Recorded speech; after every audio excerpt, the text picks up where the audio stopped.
Ralph Waldo Emerson disait « La vie est une expérience. Plus on fait d'expériences, mieux c'est. » Et cette citation a beau être sortie de la tête de cet Américain mort il y a presque 150 ans, elle reste plus que vraie aujourd'hui. Chaque être humain se construit, se forge et vit en se basant sur ce qu'il a vécu jusque-là. C'est aussi mon cas, et j'ai axé cette chaîne et cette émission à l'analyse de phénomènes et d'œuvres qui m'ont profondément marqué. C'est aussi le cas du manga dont on va parler aujourd'hui, et même un peu plus. Bonjour à tous et bienvenue dans Les Amas Chroniques, l'émission qui analyse un peu tout et n'importe quoi. Aujourd'hui, on parle une nouvelle fois de Undead Unluck, et on va voir pourquoi ce manga est clairement l'une des œuvres à surveiller actuellement, et pourquoi c'est peut-être même le meilleur manga sorti ces 20 dernières années.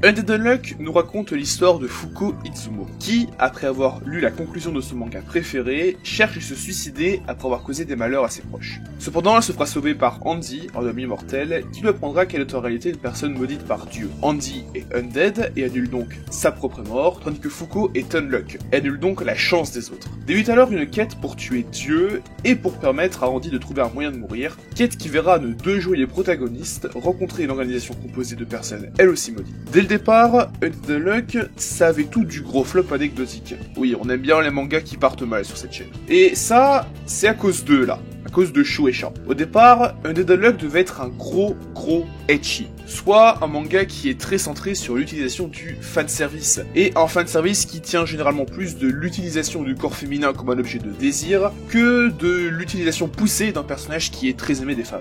Et cette direction scénaristique et narrative que prend Undead Unluck à son départ, ça sent clairement l'ajout demandé de l'éditeur. Et ça, c'est visible quand on compare les passages où ce ecchi est véritablement présent, donc les deux premiers arcs, les arcs d'introduction et l'arc Unchange, avec le one-shot originel Undead plus Unluck, sorti en début d'année 2019 dans le Weekly Shonen Jump.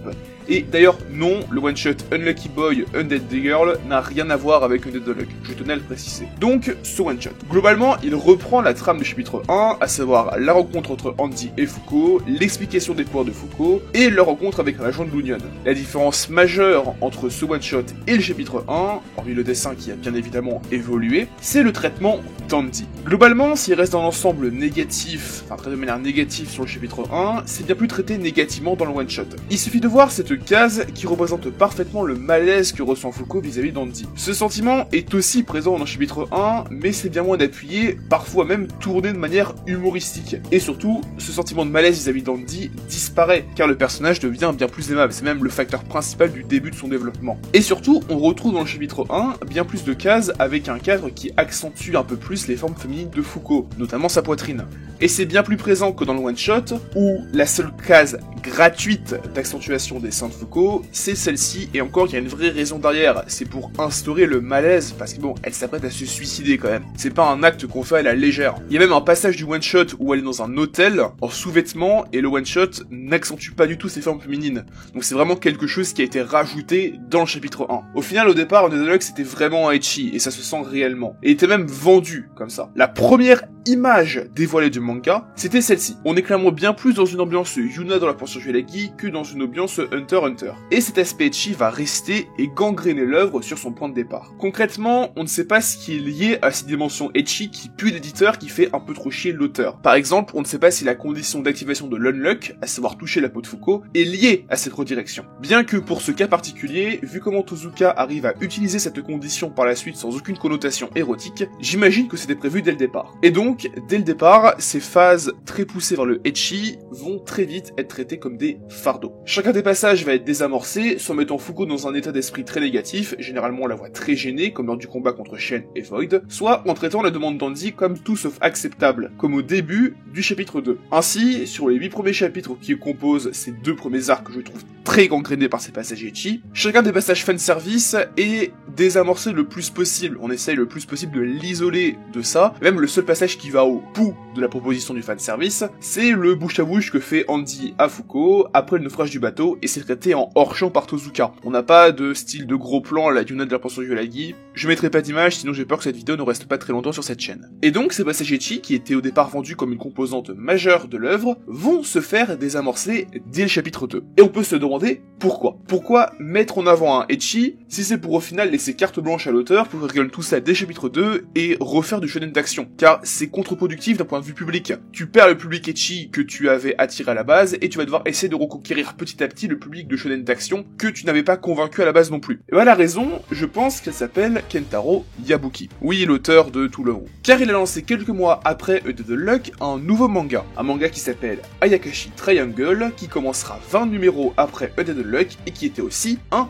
ecchi. A Dead Luck faisait partie du deuxième groupe de nouveautés du Jump de 2020 avec Mashle et Guardian of the Witch. Ayakashi faisait partie du quatrième avec Magu-chan, Hardball Cop and Dolphin et Mi and Roboko. Et il n'y a même que 28 jours d'écart entre les troisième et quatrième groupes de nouveautés. Ainsi, A Dead Luck et Ayakashi Triangle commencent donc quasiment en même temps, et le Jump ne veut pas de deux ecchi. Ainsi, il est très facile d'imaginer qu'une fois que Yabuki ait proposé Ayakashi à la Shueisha, eh bien que Tozuka ne rentre plus dans leur plan d'ecchi, et qu'il s'est donc accepté sa demande, à savoir faire de l'action. Faire de l'action, faire du gros shonen, faire des combats, c'est ça que veut faire Tozuka. Car même sur ce début du manga qui ressemble à un monstre de Frankenstein avec tant d'influence et de demandes, Tozuka arrive déjà à poser les bases de ce qu'il veut faire à l'avenir. Et l'avenir, il s'illustre notamment via les combats présents au début de l'œuvre, principalement ceux qui opposent Andy et Fuko à Shen et Void, et celui qui oppose Andy et Fuko à Jaina. Chacun de ces deux combats cherche à illustrer la complicité naissante entre Andy et Fuko. Et si au début du combat contre Shen et Void,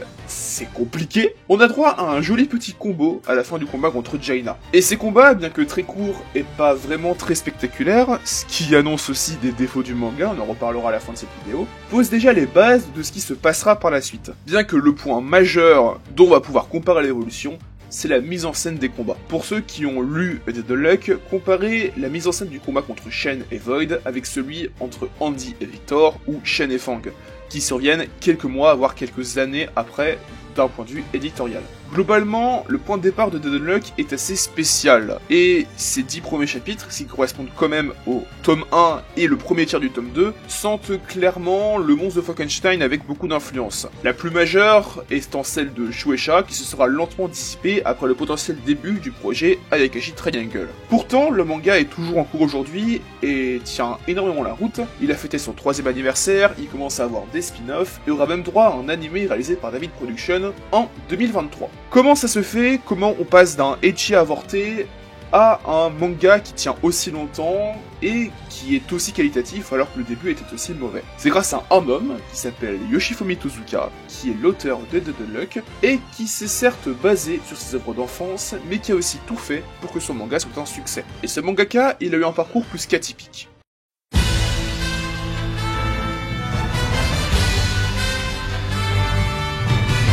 Yoshifumi Tozuka est un mangaka né le 5 août 1989 dans la préfecture de Saitama, et qui a grandi en lisant des mangas, principalement ceux du Shonen Jump, notamment Hunter x Hunter et Yu-Gi-Oh!, qui sont encore aujourd'hui ses mangas préférés. Dès son entrée au lycée, soit dans le milieu des années 2000, le jeune Yoshifumi emmène ses mangas, ses créations, à la rédaction de Shueisha et nourrit un rêve. Être un jour publié dans le Weekly Shonen Jump, le magazine de manga qui l'a fait rêver enfant. Il faudra attendre 2013 pour qu'un de ses one-shots, Cosmic Arc Travel, obtienne une certaine notoriété avec une victoire au 78e prix Treasure Newcomer.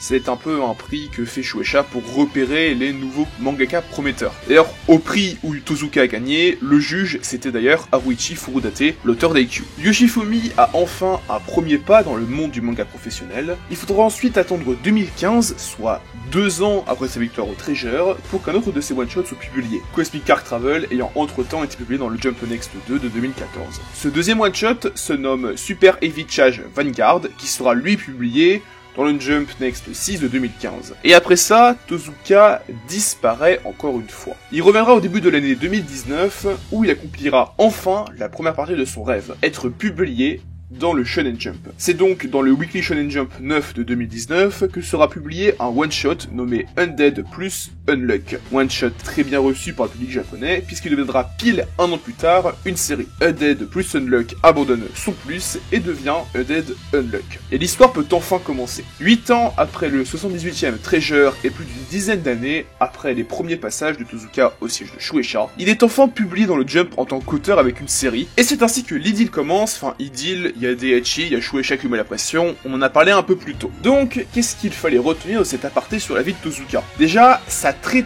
lente ascension. 7 ans entre la publication de son premier one-shot et le début de sa première série. Et Tozuka disait, dans une interview dans le magazine Da Vinci, quelques semaines après avoir gagné un prix avec Undead Unluck, le Kono Manga ga Sugoi, si mes souvenirs sont bons, et il disait dans cette interview qu'il pensait son manga, qu'il le réfléchissait avant tout pour que ça marche. Et c'est compréhensible. Imagine, t'attends 7 ans pour pouvoir avoir une série dans le Jump, et au final, ça dure que 2 mois, et tu dois réattendre 7 ans. T'as un peu l'air con, on va pas se mentir. Donc, Tozuka se base sur ça, ses réflexions sur qu'est-ce qui marche actuellement, mais aussi, il se base sur son enfance. Le fait qu'il ait grandi en lisant le Jump, et donc qu'il soit un peu le public numéro 1 de ce magazine, et qu'encore aujourd'hui, 2 des œuvres du Jump sont ses mangas préférés. Ces 2 mangas sont Hunter x Hunter et Yu-Gi-Oh! Et ces 2 inspirations transpirent dans l'œuvre de Tozuka. Pour ce qui est de Yu-Gi-Oh!, je n'ai pas lu le manga, je n'ai pas regardé l'anime, j'étais pas le public de Yu-Gi-Oh! Étant enfant, mais beaucoup de designs d'Uma, on va y revenir, me font beaucoup penser à des monstres de Yu-Gi-Oh! Et pour ce qui est Hunter x Hunter, là tout de suite c'est un peu plus facile de creuser, on retrouve beaucoup d'inspiration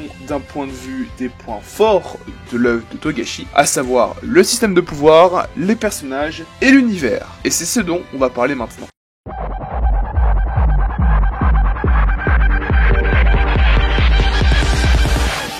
Alors, l'univers de Undead Unluck, c'est compliqué à analyser. Pas parce que c'est nul, sinon je ferais pas une partie aussi longue de la vidéo dessus, mais parce que c'est tentaculaire. Et c'est ce qui le rend giga bien. Bon, alors, les humains comme Andy et Fuko sont ce qu'on appelle des annulateurs. Des humains maudits par Dieu, non pas celui-là, un dieu fictif qu'on appellera Kevin afin de ne pas spoiler. Bonjour, ici la mano du montage, juste pour dire que j'ai choisi ce nom purement au pif, il fallait un prénom, c'est tombé sur un prénom qui attise un peu la haine, on a tous connu un Kevin un peu nul dans notre vie, désolé à tous les Kevin qui regardent cette vidéo, mais fallait un prénom bien nul, c'est tombé sur le nôtre, désolé. Retour à la vidéo. Donc, ces annulateurs ont été maudits par Kevin, qui leur a donné des facultés leur permettant d'annuler une propriété du monde. Fuko annule donc la chance d'autrui, Andy annule sa propre mort, Juice annule la justice, l'objectif, le but d'autrui, et Chikara annule le mouvement des autres. J'ai pris que quelques exemples, mais chacun de ces pouvoirs, qu'on va appeler annulation, est très intéressant et original. Et intrinsèquement à ça, il existe 2 sortes d'annulateurs. Les intras, qui annulent l'une de leurs propres propriétés, comme Andy, qui annule sa mort, ou Tatiana, qui annule toute possibilité de toucher quelqu'un, et les extras, qui annulent les propriétés d'autrui, comme Fuko, qui annule la chance des autres, ou Rip, qui annule la guérison des autres. Et ce système est juste putain d'incroyable. Déjà, l'idée d'annuler en considérant les pouvoirs avec le préfixe un, c'est très original et surtout très intéressant. Ça permet d'accentuer l'identité graphique des pouvoirs, puisque chacun des pouvoirs va être identifié avec cette espèce de dénomination du pouvoir, avec une police un peu bien. Je connais pas les polices d'écriture, mais globalement, je montre des exemples, vous voyez ce que je veux dire. Donc, ça pousse l'identité graphique des pouvoirs.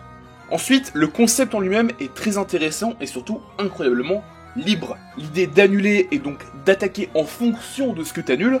Je parle de Tatiana par exemple, elle, vu que c'est untouchable, donc en gros elle ne peut pas être touchée, elle a une barrière psychique autour d'elle, et elle la manipule pour attaquer. Jaina, qui annule le changement par la possibilité d'immobiliser de l'air, elle va créer des mains d'air et attaquer avec, c'est super cool. Et vu que c'est incroyablement libre et vague, le système de base c'est juste que tu peux annuler quelque chose du monde. Ça va de propriétés physiques, comme la guérison, le vieillissement ou la mort, à des choses beaucoup plus vagues, comme la justice, et même un pouvoir qui s'appelle Unfair, qui permet de manipuler les gens qui ne t'aiment pas. C'est trop cool. Vraiment, je manque de mots pour expliquer à quel point ce système est juste exceptionnel. C'est trop cool, c'est original, c'est bien identifié, et surtout, les limites sont établies. Les limites, c'est que tu ne peux pas aller au-delà de ce que t'annules. C'est pas une énergie vague façon Dragon Ball ou Chakra qui font que tu peux avoir à peu près tout n'importe quoi. Déjà aussi, t'as pas d'aura. Alors, c'est très personnel, mais personnellement, je déteste les mangas, les animés qui intègrent des auras pour les systèmes de pouvoir. je trouve ça beaucoup trop cliché et souvent malvenu, sauf quand c'est pour faire des gags. Mais ça, c'est un autre cas. Donc Undead Unlock ne fait pas ça, ce qui est très très cool. Et en plus de ça, vu que c'est très défini et que ça n'a aucun débat en tant que puissance, tout se fait selon l'inventivité du personnage, eh bien, tu peux pas avoir de classification chiffrée de la puissance, ce qui fait que Undead Unlock évite un autre gros piège des shonen d'action, et surtout, tu ne peux pas faire de débat de puissance dans Undead Unlock. Ce qui fait que tous les combats vont se résoudre selon l'inventivité du personnage, et ce sont surtout des débats psychologiques avant des débats purement d'action. Tu as des pouvoirs qui sont orientés d'un point de vue purement puissance. Par exemple, Unavoidable, qui fait que tous tes coups directs, genre tes coups de poing, vont toucher ton adversaire. Et c'est ce qui fait que chaque pouvoir a une contrepartie, une manière de le battre. Par exemple, Undead, dit comme ça va être un pouvoir surcheaté. Mais tu peux le vaincre. Tu peux le vaincre en le capturant, en le piégeant, par exemple avec Unchange. Tu peux le vaincre en essayant de contrecarrer sa mécanique de guérison, par exemple avec Unrepair qui annule sa guérison et donc qui va compliquer les attaques d'Andy. Tu peux tout faire avec ce système de pouvoir, c'est bon, tu peux absolument tout faire. Et le pire, c'est que ça s'intègre très très bien à la narration. C'est pas un personnage est développé de manière sympa et en plus on lui donne un pouvoir, genre, je sais pas moi, Ace, dans One Piece, qui est très très cool dans son développement, mais qui n'intègre à aucun moment le Mera Meranomi dans son identité de manière narrative, et bah Undead Unlock intègre ça directement. Chaque personnage qui est un annulateur est développé en fonction de son pouvoir, parce que chaque pouvoir de Undead Unlock, c'est une malédiction. C'est pas malédiction genre le fruit du démon, genre oh putain je peux plus nager, mais par contre je peux tirer des rayons laser d'amour, étirer mes membres, ou manipuler les ombres et tout ça. Non, c'est une malédiction à la base. Les pouvoirs de Undead Unlock, à la base, c'est conçu pour être quelque chose de négatif. Andy est condamné à voir les gens qu'il aime mourir avant lui. Tatiana est condamnée à ne plus pouvoir avoir aucun contact humain. Chikara est condamné à éviter constamment de regarder chaque personne, sinon il peut les tuer parce qu'il les arrête avec Unmove.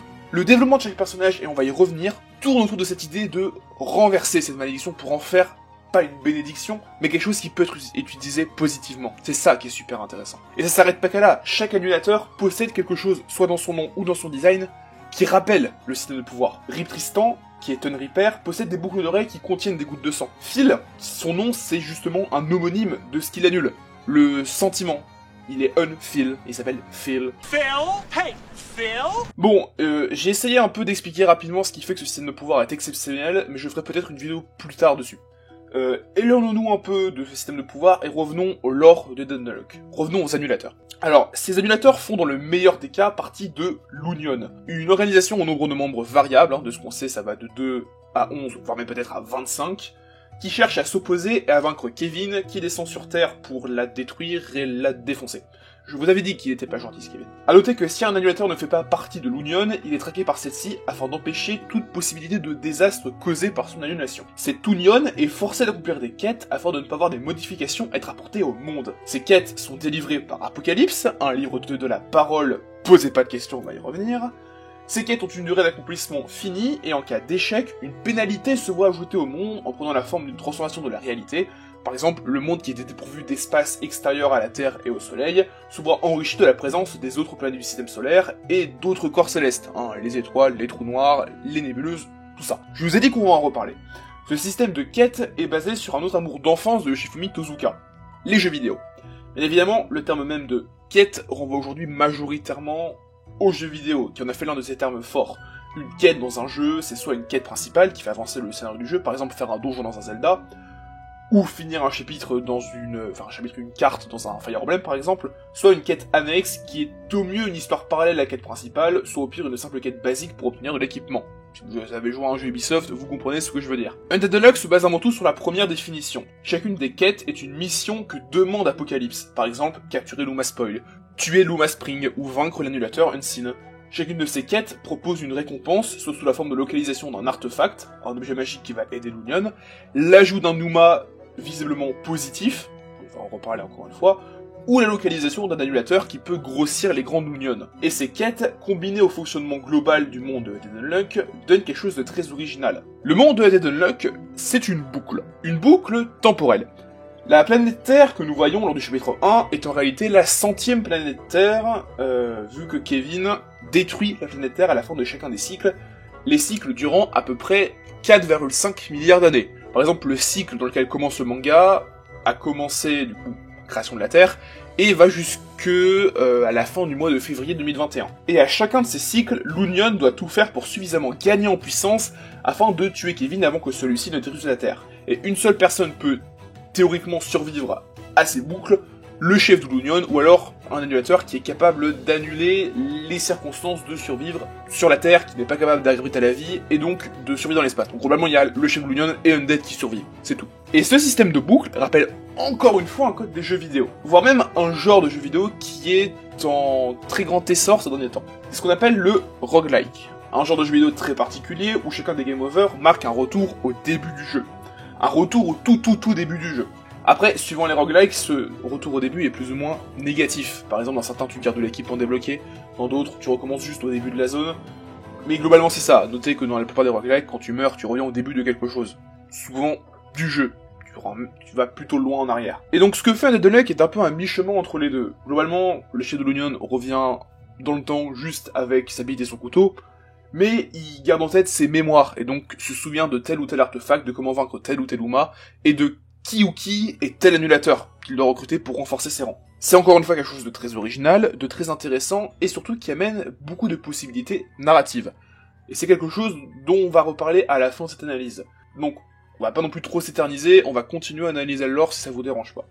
À l'inverse des annulateurs, on trouve les Uma. UMA, hein, pas ZUMA. Uma pour Unidentified Mysterious Animals, soit des créatures surnaturelles qui incarnent l'une des règles métaphysiques qu'à l'inverse des annulateurs peuvent annuler. Et plus amusant, c'est que ces règles, vu qu'ils les incarnent, ils les manipulent et ils attaquent avec. Ainsi, Luma Spoil peut lancer un laser qui dégrade très fortement l'état d'un objet, en faisant pourrir une pomme par exemple, ou en érodant un rocher pour que ça provoque une avalanche.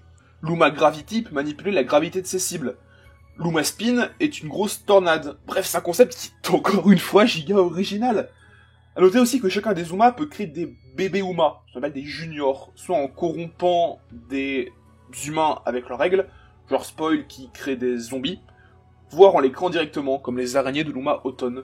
Mais aussi qu'un Uma peut évoluer, passer en phase 2, voire en phase 3, avec un lexique utilisé qui fait encore une fois penser aux jeux vidéo. Quel geek ce Tozuka, il parle en plus de Street Fighter dans ses commentaires d'auteur celui-là. Et le pire c'est cette histoire de règles, car si de base on pourrait s'attendre à ce que les Uma soient les antagonistes majeurs du manga, et que c'est donc la star des arcs, au final, c'est même pas le cas.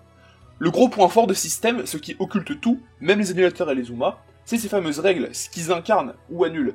Pour faire simple, absolument tout ce qui existe est une règle. On l'a vu avec les annulateurs, les langues sont une règle, l'espace est une règle, le vieillissement biologique est une règle, le temps est une règle, les saisons sont des règles, malgré le fait qu'actuellement les saisons se dérèglent avec le dérèglement climatique. Bref, j'imagine que vous avez compris. Le principe de ces règles, c'est qu'elles sont modulables, et qu'elles incarnent tout et n'importe quoi. Les annulateurs les annulent, et à l'inverse, les Uma les incarnent et attaquent avec. Avec en plus la particularité que plus un Uma incarne une règle ancienne et essentielle au bon fonctionnement du monde, plus ils auront d'outils à leur arsenal. Par exemple, Luma Automne, dont la règle de base n'est pas très adaptée au combat, tu tues pas quelqu'un en balançant des feuilles mortes dessus, voit son pouvoir en combat se baser sur la fameuse nostalgie de l'automne, en pouvant transformer des gens en livres qui contiennent leurs souvenirs. Là où Luma Burn, dont la règle est beaucoup plus concrète, il manipule le feu.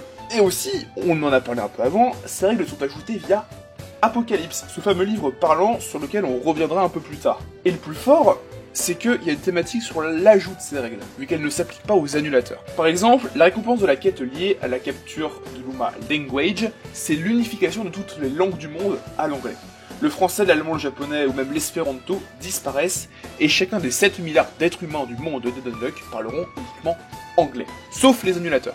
Ce qui fait qu'on a par exemple quelques gags avec l'annulateur Shen Xiang, qui est originaire de Chine, qui n'arrive plus à interagir avec son assistante ou love interest Mui, qui elle n'est pas une annulatrice et qui donc devient anglophone de naissance et qui ne comprend plus le chinois. Et à partir de là, on aura un mini running gag dans les pages bonus où Mui va essayer de rapprendre le chinois pour faire plaisir à Shen. Et en plus, c'est que c'est aussi utilisé dans un but narratif, ce décalage. Gardons cet exemple spécifique de l'unification des langues, qui a lieu à la fin de l'arc Spoil. 2 des 3 arcs suivants, les arcs Unrepair et Automne, voient leur intrigue être débutée à partir d'une dissonance entre l'unification des langues et l'action d'un annulateur qui n'est donc pas affecté par cette unification. Pour l'arc Unrepair, tout va partir d'un vent de panique lorsque Chigarashi Geno, jeune lycéen japonais qui panique lorsqu'il remarque que l'intégralité de son établissement, sauf lui, ne parle qu'anglais. Suite à ça, il va se faire remarquer par un réseau de contrôlement d'annulateurs, qui va comprendre qu'il en est un, d'annulateur, et il va se faire enlever, ce qui va donc lancer l'intrigue de cet arc. Ensuite, on retrouve l'arc Automne, où Foucault part à la recherche de l'auteur dans son manga préféré, Ma Déclaration, qui avait étrangement prédit énormément d'événements qui sont arrivés à l'Union jusque-là. Et c'est en trouvant le manuscrit original, qui n'a pas été influencé par l'unification, qui est donc encore en japonais, qu'elle va comprendre que l'auteur, Anno Un, est un annulateur. D'ailleurs, gardez ce nom de Anno Un en tête, juste comme ça. Ce concept de modification est, comme le reste du lore de Dead Unluck, original et exceptionnel. Car ça permet de discuter de pas mal de choses. Par exemple, Arc Unchange, début du manga, chapitre 5 ou 6, on a une discussion entre Giant Chamber et Foucault sur le fait qu'il n'y ait pas d'étoiles dans le ciel. Que la lune se sent seule, sans copain, pour jouer avec elle. C'est tout con, parce que nous, les étoiles, on les connaît, c'est dans notre monde à nous. Mais c'est tellement original et bienvenu d'avoir ce genre de discussion, d'avoir ce genre de dissonance que nous, on ne comprend pas. Je n'arrive pas à expliquer pleinement pourquoi je trouve ça giga bien, mais je trouve ça absolument fou. On peut imaginer plein de choses, c'est un univers qui n'a pas de limite. Et cette idée d'absence de limite n'est pas là pour être négative comme ce qu'on a vu le mois dernier avec Yuzakura. Là, on sait ce qui régit ce monde, les concepts et tout, mais c'est un univers qui est en expansion constante. Qu'est-ce qui nous dit que, par exemple, une planète au pif n'existe pas et qu'il va y avoir des annulateurs dessus?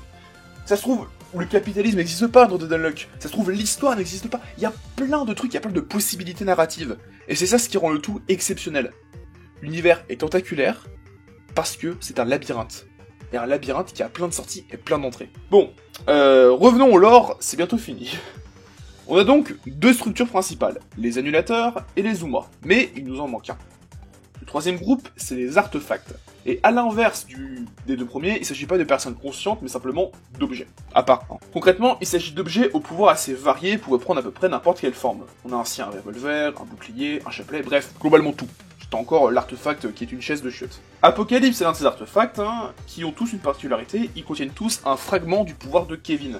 Ce qui aide les annulateurs à se rapprocher de lui, et donc, chaque annulateur qui touche un artefact pour la première fois voit une partie des souvenirs du monde vis-à-vis de Kevin. Par exemple, Foucault voit l'une des précédentes destructions de la Terre, lorsqu'elle touche un revolver. Mais ce qui est plus drôle, c'est que chacun de ces artefacts fait une référence à pop culture. La nôtre de pop culture, pas celle de Dead Unluck. Par exemple, l'artefact Life is Strange, qui prend la forme d'une sphère capable de manipuler le temps, ce qui fait référence à la série de jeux vidéo du même nom, où l'héroïne a les mêmes facultés de manipulation temporelle. Il y a aussi la paire de bottes métalliques Blade Runner, capable de créer des épées circulaires dès que l'utilisateur donne un coup de pied. Ici, la référence est bien évidemment à chercher de la série de films Blade Runner, avec le lien à faire du côté du nom de la terminaison. Blade pour épée, et Runner parce que on court avec ses jambes normalement, ça court de sens. Et ces artefacts, dont Apocalypse est le plus ancien, sont très souvent des récompenses des quêtes.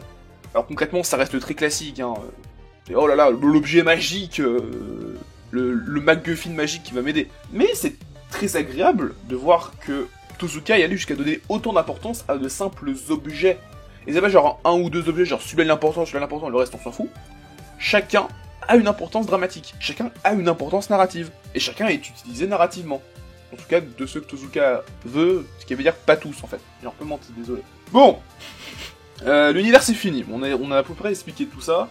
Vous avez compris, je suis très élogieux par rapport à ce point. Je suis un très grand amateur de lore, et ça vraiment, c'est même plus du bonbon pour les yeux et pour la bouche, c'est un buffet entier. Il y a à boire et à manger dans Dead Unluck niveau lore, c'est exceptionnel. On a énormément de systèmes, de protagonistes, d'objets surpuissants, l'univers il est tentaculaire, t'as plein de possibilités, c'est fou. Et en plus, il évite le problème de l'univers de Yuzakura qu'on a évoqué le mois dernier, qui avait lui aussi beaucoup de potentiel, mais qui commençait un peu à me gonfler.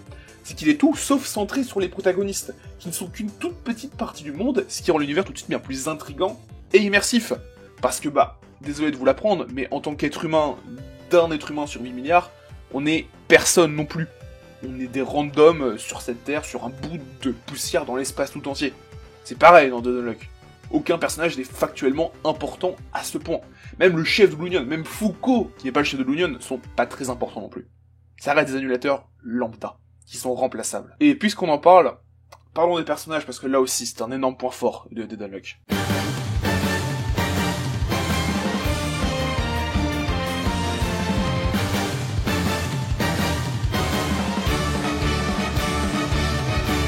Undead Unluck a d'excellents personnages. Dit comme ça, oui, j'ai l'air de faire du giga bluff, mais je vous rassure, j'ai de vrais arguments. Commençons par prendre le plus évident dans ce qui est de l'analyse, Parlons de Fuko Izumo, la protagoniste. De par ses qualités de protagoniste, le développement de Fuko doit être un point majeur de Dead Unlock. On doit voir une protagoniste qui apprend, qui évolue, qui grandit. Et sur ce point, Tozuka fait un choix très intéressant. Au début de l'histoire, Fuko, c'est une pure page blanche. Son seul élément de background, c'est la mort de ses parents, suite à l'apparition d'Unlock. De ce fait, elle part de zéro et a un développement très axé sur son développement personnel. Fuko apprend la valeur de la vie au fur et à mesure du manga. Et c'est très intéressant d'un point de vue thématique, car Fuko, au début du manga, c'est une enfant. Elle s'est coupée du monde pendant près d'une décennie, et n'a pas pu bénéficier de la construction classique d'un adolescent. Concrètement, Fuko, c'est une jeune femme qui n'a eu qu'un ersatz d'adolescence. Ce qui fait que là où son corps grandit naturellement, son esprit est le même qu'il y a 10 ans. Son esprit n'a pas changé depuis quand ses parents sont morts. Et c'est visible sur énormément de points, principalement des points psychologiques. Fuko, c'est une personne qui rêve énormément, qui a encore des rêves d'enfant. D'avoir pensé à une histoire d'amour idyllique au moment de ses premières altercations avec Andy, ça me fait beaucoup penser à une petite fille qui pense à son prince charmant. Et d'avoir agi avec une telle candeur au début de l'œuvre, ça me confirme dans cette idée. Elle pense que la mort, sa simple mort, va régler tous les soucis qu'elle a causés. Elle a une vision très binaire du monde. Et alors qu'elle cherchait à mourir au début du chapitre 1, Andy la sauve et lui demande de vivre. C'est symbolique au final, celui qui convient Fuko de vivre sa vie à pleines dents de renoncer à la mort, c'est Andy, spoil l'incarnation parfaite de la vie, puisqu'il ne peut pas mourir. Et à partir de là, Fuko va lentement apprendre à grandir. Chaque acte du manga va lui apprendre une valeur majeure de la vie, en tout cas les 9 premiers, et on va voir ça petit à petit. Alors, globalement, je vais spoiler chacun des arcs petit à petit. Je vous affiche leur durée à l'écran. Vous arrêtez si vous avez besoin, de toute façon. Mais voilà, sachez qu'à partir de là, je vais spoiler, et ça va continuer après, par la suite, où je vais me concentrer sur l'arc automne, soit les tomes 5 et 6. Et encore plus dans la partie d'après, on va carrément spoiler tout un gros arc du manga, tout le premier gros arc du manga, l'arc Ragnarok, qui va des tomes 11 à 15. Au moment où sort cette vidéo, le tome 10 est sorti en France, donc le milieu de l'arc Spring, vous êtes prévenus, je vous affiche les durées de façon à l'écran si vous voulez pas vous faire spoiler. Je vous laisse 5 secondes pour que vous puissiez vraiment bien imprimer ça, et après, on verra suivant, vous verrez vous-même suivant ce que vous voulez ou pas. C'est parti. L'arc d'introduction, c'est le point de départ de ce développement, et donc il sert surtout à faire état des lieux que vraiment commencer des choses. Fuko prend avant tout conscience de la vie, de sa vie, et elle se rend compte qu'il est possible d'annuler tout ce qu'elle a causé comme tort avant, d'outrepasser la mort de ses parents. Elle apprend que rien n'est définitif dans cet arc, et qu'il est possible pour elle de transformer sa malédiction en véritable force, tant physique que mentale, ce dont on voit déjà une possibilité à la fin du chapitre 1. L'arc Unchange apprend à Fuko la notion de rivalité, tant amoureuse qu'amicale, en se centrant avant tout autour de la relation naissante entre Fuko et Jaina. Leurs échanges, tant au début avec leur conversation sur l'existence potentielle d'étoiles, que leurs interactions pendant le combat, enseignent à Fuko comment nouer des relations, qu'elles soient positives ou non. L'arc Spoil lui apprend la valeur des rêves et de l'espoir vis-à-vis du futur. Fuko sort alors d'une période très spéciale. Concrètement, il faut pas oublier que les événements des arcs d'intro, des arcs Unchange, se déroulent sur une période très courte. 5 jours. En 5 jours, Fuko est passé d'une ado suicidaire à une surhumaine qui se bat pour la justice de la Terre. Le battement entre la fin de l'arc Unchange et l'arc Spoil ont été sa première occasion de pause depuis sa rencontre avec Andy.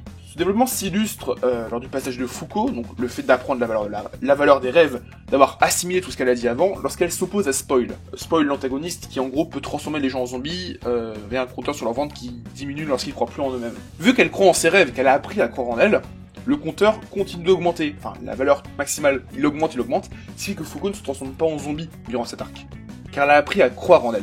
Maintenant, elle va se construire au fur et à mesure. L'arc Unrepair, ça revient sur la leçon de l'arc Unchange en apprenant pour de bon à Fuko la notion d'amitié, avec la relation Fuko-Tatiana qui va être l'une des thématiques majeures de cet arc. La relation Fuko-Tatiana, c'est assez particulier car ça dépend aussi de la relation Fuko-Andy et de Andy-Tatiana. En gros, ça fait un triangle. Sauf que Tatiana était en très bon terme, avait un lien très proche avec Jaina, que Fuko et Andy ont tué à la fin de l'arc Unchange. L'une des thématiques majeures, donc, outre cette relation qui va être liée à ça, c'est l'évolution de la relation entre Andy Fuko et Tatiana. Surtout entre Andy et Tatiana.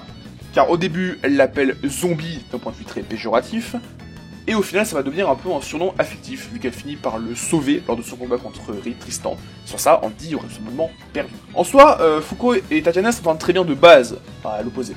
Parce que Tatiana, elle a 8 ans, et on a vu que le développement psychologique de Fuko s'est stoppé après son enfermement vis-à-vis de la société. Soit lorsqu'elle avait à peu près 10 ans. Globalement, elles s'entendent très bien parce qu'elles sont assez similaires dans leur histoire et dans leur comportement. L'arc va servir de leçon à Tatiana de deuil. qu'elle apprenne à passer outre Jaina et qu'elle ne tienne pas Andy pour responsable de ce qui s'est passé. Et pour Fuko, elle apprend vraiment ce qu'est une amitié. Une vraie amitié qu'elle a elle-même commencé et pas forcée un peu comme avec Andy. Et justement, l'arc Unbelievable continue cette leçon sur l'amitié et les relations. Mais cette fois en apprenant la notion de trahison à Fuko. Sur le fait qu'essayer d'être ami avec tout le monde, ça ne sert à rien. La trahison de Billy est vécue par Fuko comme une mini-révolution. Pour la première fois depuis son suicide, Fuko ne comprend pas une décision, elle est dans l'incompréhension même. Une personne en qui elle avait confiance la trahit.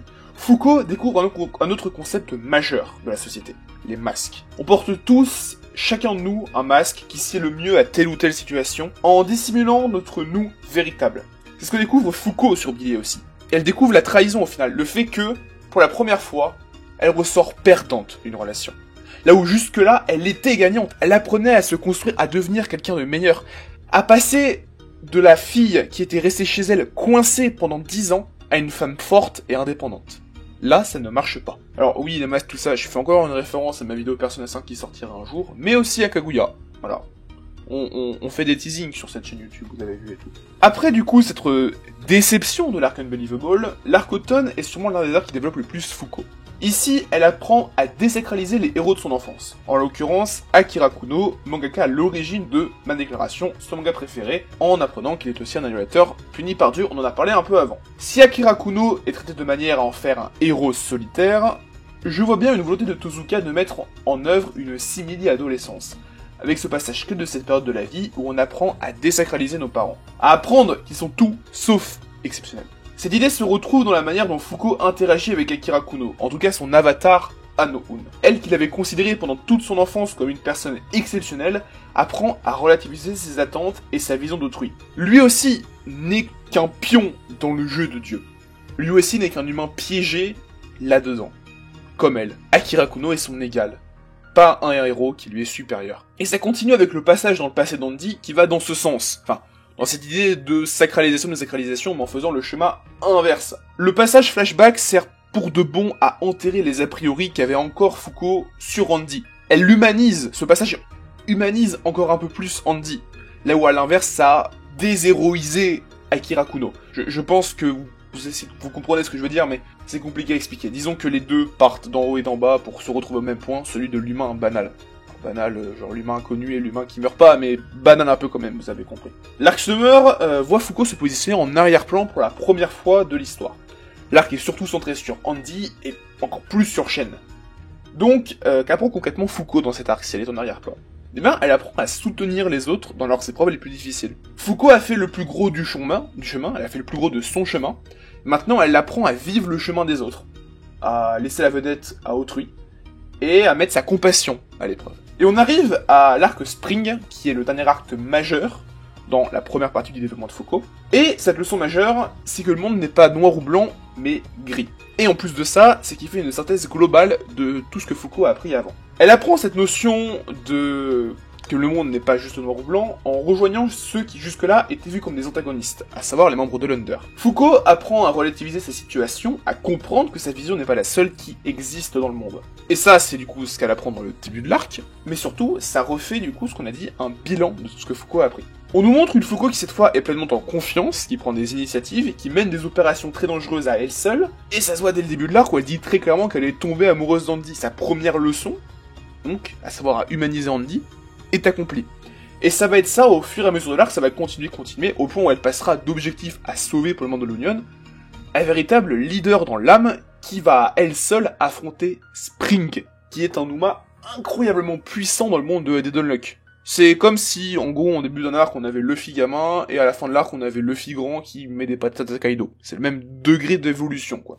Fuko, à la fin de l'arc Spring, devient le leader dont l'Union avait besoin. Pour reprendre les termes de Twitter, elle arrive à son putain de prime. Heureusement, Fuko n'est pas le seul personnage de Dunluck qui évolue, sinon ce serait un peu bizarre. Et histoire de pas non plus trop déborder sur votre temps et de passer 25 ans à analyser chacun des personnages, on va reprendre l'exemple de Akira Kuno, Ano-un. On l'a déjà abordé, Akira Kuno, c'est l'auteur du manga d'enfance de Fuko, la romance Ma Déclaration, qui fait un total de 101 tomes. C'est aussi un annulateur, à savoir Unknown, qu'on peut traduire par inconnu. Ce qui fait qu'Akira est invisible aux yeux du monde. Il reste un être connu, ça ne l'a pas oublié, mais il est devenu impossible pour lui d'interagir avec les autres. Et sa condition d'annulateur est très différente de celle des autres. Il a été puni par Kevin après avoir touché un objet, un artefact. Une plume G qui est un artefact qui permet à celui qui la touche de découvrir l'avenir. C'est ce qu'a fait Akira, qui a découvert le futur initial du monde. Fuko devait mourir lors de l'arc automne, tué par Unseen, annulateur de l'Under. Cependant, Akira comprend que si ça se produit, le monde court à sa perte, quoi qu'il arrive, et il va tout faire pour guider Fuko et Andy vers une meilleure destinée. Akira va avoir ce rôle prophétique et créer l'avatar Ano-un, qui lui n'est pas influencé par Unknown et qui va donc pouvoir aller à la rencontre d'Andy et Fuko. Akira, c'est un personnage qui est très intéressant, déjà de par son occupation principale, mangaka, difficile de pas au moins essayer de faire un lien avec Yoshifumi Tozuka. Bon, ça paraît un peu simple, mais on trouve aussi d'autres ressemblances. Leur grande passion pour le Weekly Shonen Jump, mais aussi leur discrétion, ce qui est dans les deux cas un peu fait contre leur volonté. Akira a été maudit par Kevin après avoir touché cet artefact prophétique, ce qui l'a rendu indétectable de n'importe qui. Pour ce qui est de Tozuka, on peut parler de sa carrière de mangaka. Il s'est passé 7 ans entre son premier one-shot et sa première série. C'est énorme, pour comparer Horikoshi et Shinohara, c'est 2 ans. Tozuka laisse exploser, en développement Akira Kuno, sa frustration d'avoir attendu aussi longtemps. Akira, c'est un héros tragique en soi. C'est le héros tragique de No Dead Unluck. Il sait que son histoire ne peut pas se terminer bien. D'ailleurs, elle se termine pas bien, vu qu'au final, Ano-un meurt et Akira Kuno retombe dans, je sais pas si on peut appeler ça de l'anonymat, mais il redevient isolé de tous, et Andy, qui arrive à peine à le détecter, ne lui parlera vraiment qu'une seule fois.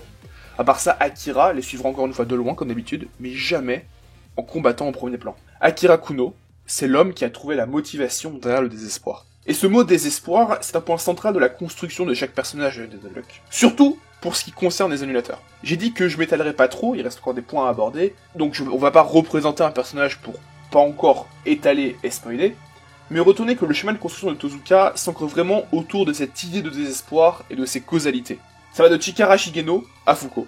Et en parlant de Fuko d'ailleurs, il reste un arc à traiter dans son développement. Et même pour le développement entier du manga. On va traiter de l'arc Ragnarok, et donc on va donc spoiler les chapitres 94 à 132. Vous êtes prévenus, je vous le dis. C'est bon, entre personnes qui sont un jour sur le manga dans la prépublication. Dans ce cas, commençons à analyser un arc qui nous apportera le bonheur éternel. Ou pas. 39 chapitres. 4 tomes et demi. Ça peut paraître peu, mais dites-vous que ça représente, à l'heure où j'écris ces lignes et où je les enregistre, plus de 27% du contenu du manga. Résultat, l'arc Ragnarok se devait d'être une apothéose. Rien qu'au niveau de sa taille narrative, mais aussi au niveau de sa promesse. L'arc Ragnarok se positionne comme l'arc final de la première partie du manga.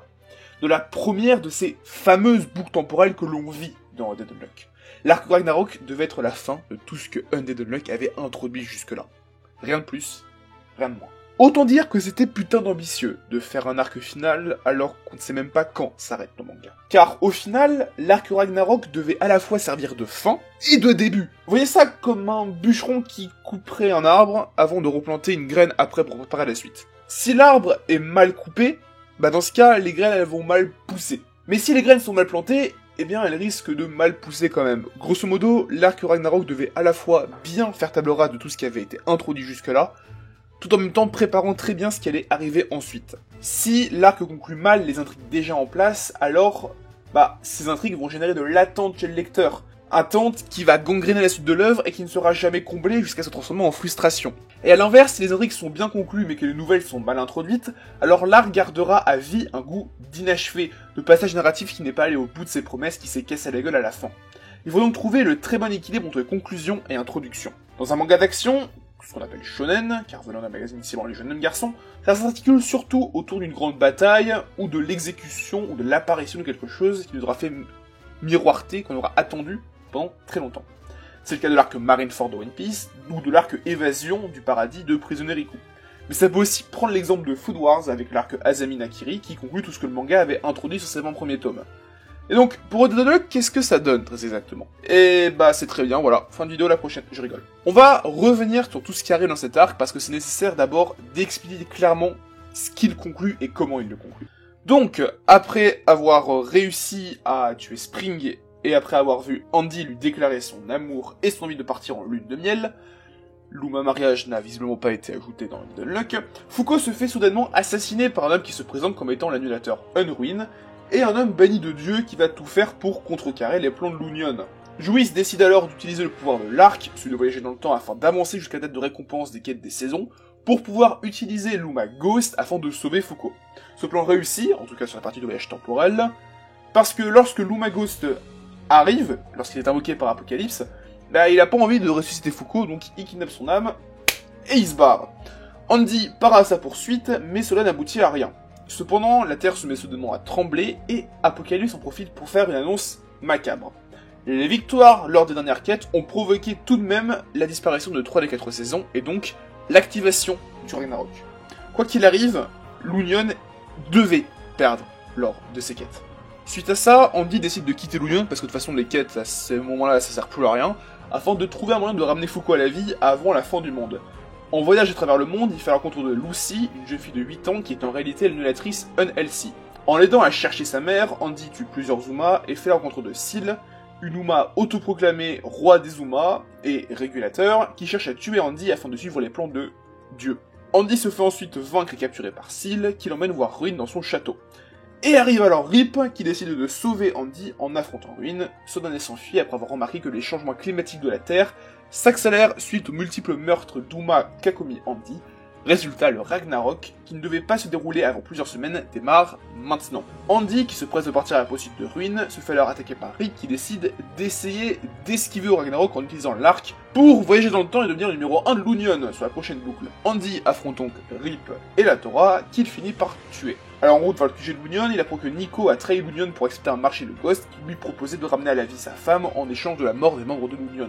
Andy finit par le vaincre avant que celui-ci lui ait révélé son annulation.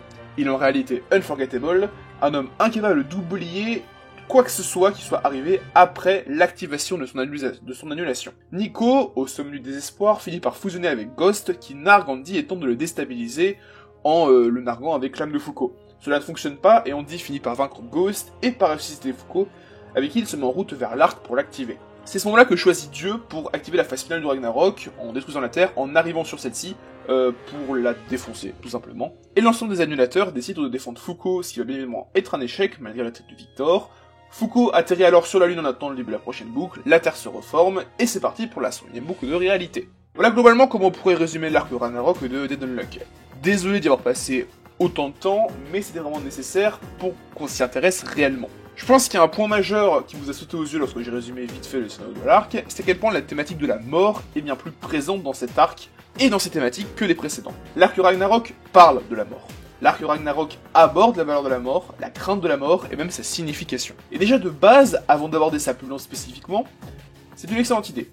Quoi de mieux que conclure une partie d'un manga en parlant de la mort, tout simplement, en parlant de la fin de toute chose. Et ça se fait dès le début de l'arc, avec le fameux assassinat de Fuko par Ruin, ce nouvel annulateur. Autant indirect, c'est une déception. Il y avait une promesse de 3ème faction d'annulateurs, en plus de l'Union et de l'Under, mais clairement ça marche pas. On en reparlera un peu après, mais on devait avoir un anti-Andy, un annulateur il y a 2... Non, ça marche pas. Ruin passe au second plan dès l'arrivée de Ghost, et il ne revient que très périodiquement pour remplir des fonctions assez secondaires, notifier le fait que le Ragnarok commence, et servir de climax à la relation Billy-Tatiana. C'est tout. Mais revenons à notre thématique de la mort. Il y a 3 exemples majeurs. 3 incarnations majeures de la mort. Fuko, c'est l'incarnation la plus directe. Avec sa mort, le chapitre 94, on a une idée claire de ce qu'est la mort. C'est une force invisible, invincible, qui frappe n'importe où, n'importe quand, et qu'il est impossible de prévoir. Et si concrètement Fuko continue et termine son apprentissage par la dernière des leçons, à savoir apprendre à mourir, celui qui va le plus grandir à partir de ça, c'est Andy. Car depuis le début, Andy a une relation compliquée avec l'idée même de mourir. Là où chaque être humain vit en se disant qu'un jour son temps sera arrivé à son terme, et qu'il doit vivre pour apprendre à laisser une trace dans ce monde, pour Andy, c'est bien différent. L'idée de la mort, de sa mort, tient de la fiction. Et s'il a jusque-là vu beaucoup d'êtres humains mourir, la mort de Fuko constitue un premier choc. Car Andy était bien plus proche de Fuko que de n'importe qui. Andy avait fini par tomber amoureux de Fuko. Et je n'ai pas parlé jusque-là, mais Andy a aussi appris à devenir humain. Car là où Fuko a appris pas à pas ce qu'était la beauté de la vie, Andy a fait le chemin inverse. Dès le départ, il était considéré comme un monstre de puissance, un annulateur surpuissant. Surtout quand on prend en compte le fait que Victor était aussi présent. Victor est littéralement considéré comme le dieu de la victoire par chaîne. Ce statut de dieu est directement refoulé par Victor qui précise son statut d'humain, mais la base est là. Undead est au début de l'histoire un humain qui a transcendé l'humanité, l'humain qui est par essence même le plus proche de Dieu au vu de son immortalité. C'est pas pour rien si Dieu a cherché à créer son Undead via Ruin. S'il a cherché à le neutraliser via Seal, Andy a un statut supérieur de surhumain, et contrairement à Foucault qui a fait le chemin inverse en rattrapant sa construction, Andy va volontairement chercher à ruiner son statut. Et clairement, je vais pas retracer encore une fois art par art le développement, parce que cette vidéo est déjà suffisamment longue, mais la mort de Foucault marque la fin de cette déconstruction. Andy perd le dernier élément qui faisait de lui un être supérieur. Il récupère pour de bon ses sentiments, et par la même occasion, son âme. Et ce retour vers l'humanité, et cette dernière étape en particulier, en thème au début de l'Arc Spring, bah c'est brillant. Et donc, cette mort de Foucault va apprendre à Andy le deuil, et chacune de ses actions, lors de Ragnarok, va être liée à ce deuil.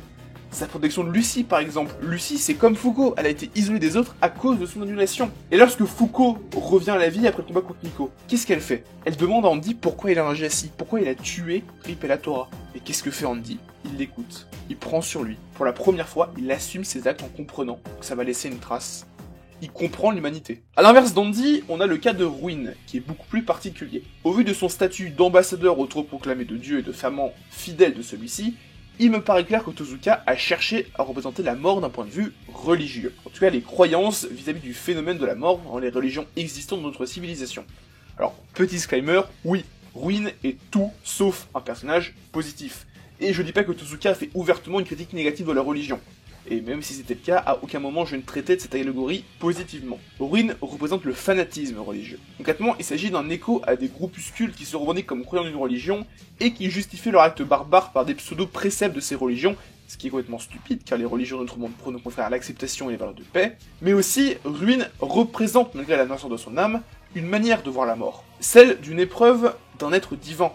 Chacune des religions livre une interprétation différente de la mort, mais on retrouve très souvent une constante. Celle de considérer la vie et l'âme d'un être vivant comme quelque chose qui survit à son enveloppe physique. Et si pour certaines religions comme le bouddhisme, la mort n'est qu'un passage d'une vie à l'autre, on retrouve chez les trois religions monothéistes majeures une idée de paradis.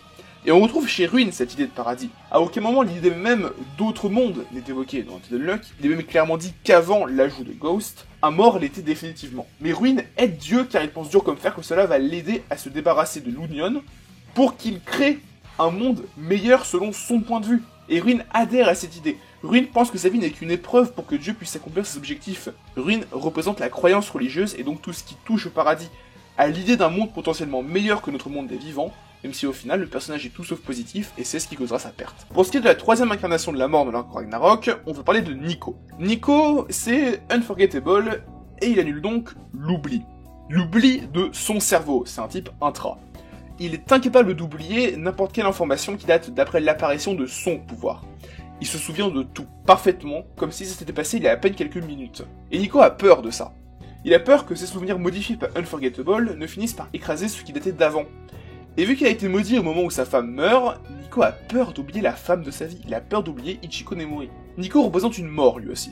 La mort via maladie neurodégénérative. Nico représente cette peur de se voir disparaître à petit feu, de voir la personne que l'on est disparaître au fur et à mesure que nos souvenirs s'effacent. Nico a peur de se perdre et de devenir qu'un simple visiteur de son propre corps. D'oublier ce qui l'a amené jusque-là, d'oublier ce qui l'a amené jusqu'à l'activation d'Unforgettable. Ragnarok parle de la mort. Ragnarok c'est une conclusion en soi. C'est une conclusion de tout ce qu'a créé Undead Unluck jusque-là. Et à vrai dire, on arrive à la fin de cette analyse, sauf sur un dernier point. Et pour ce dernier point, on va devoir encore une fois s'éloigner de l'arc Ragnarok. On va revenir au départ pour parler du point final de cette analyse, la dernière pièce. Undead Unluck est un manga qui est écrit à l'envers.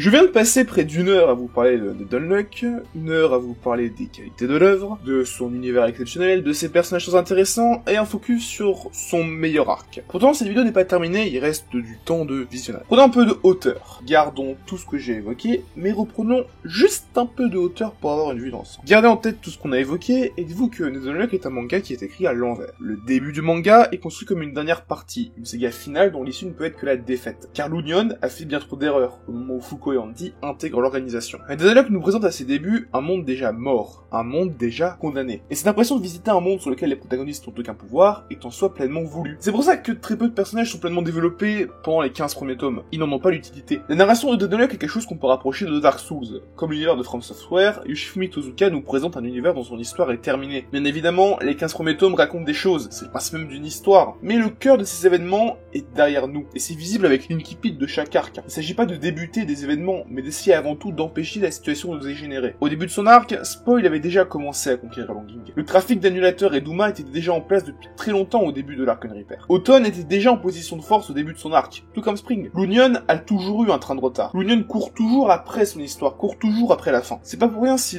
dès le départ, 98 des 101 pénalités sont déjà distribuées. Les 15 premiers tomes nous présentent l'échec, pas à pas. Le désespoir d'annulateurs qui ont échoué à sauver ceux qu'ils aiment.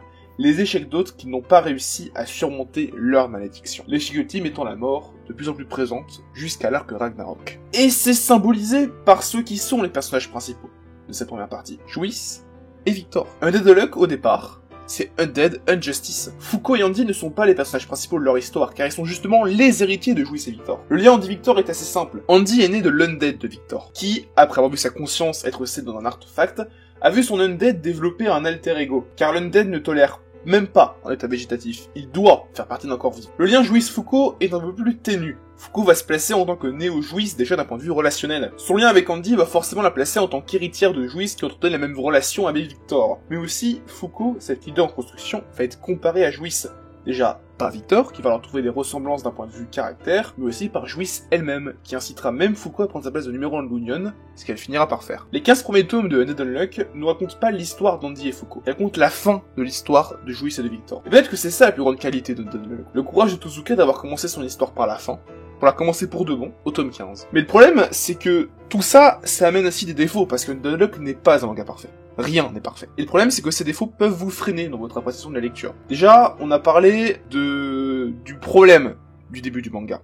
Le ecchi, Shueisha, le fait que ça se cherche un peu, tout ça. Ça peut être un frein, si vous aimez une histoire qui commence directement sur les chapeaux de roue, mais surtout, c'est que d'autres défauts subsistent, parce que forcément, le début est problématique qu'au début. Le premier problème majeur, c'est le rythme de Yoshifumi Tozuka, qui est aléatoire. Aléatoire, c'est le bon mot. Disons que le rythme est soit bien trop rapide, soit bien trop lent. Et regardons ça avec la durée des arcs, tout d'abord. En dehors de l'arc Ragnarok et de ses 39 chapitres, ce qui correspond à plus de 25% de la durée du manga à l'heure où j'écris ces lignes, et l'arc Spring qui fait 26 chapitres, chacun des arcs de Unluck fait moins de 20 chapitres. Et si ça peut paraître normal au vu de la durée du manga, environ 150 chapitres au moment où sort cette vidéo, c'est vraiment énervant quand on regarde le nombre d'infos que Tozuka essaye de traiter à chaque arc. Certains arcs sont donc très rapides et ne vont pas au bout de toute leur thématique. Je rends l'exemple par exemple de l'arc Unrepair qui nous introduit tranquillement une putain de civilisation alien sur lequel on passe un seul chapitre, putain. En soi, l'arc est cool, hein, comme dans tout Undead Unluck et c'est très intéressant. Mais on sent que certaines idées ne sont pas complètement traitées par Tozuka, qu'elles sont laissées sur le bord du chemin en attendant d'être explorées à l'avenir,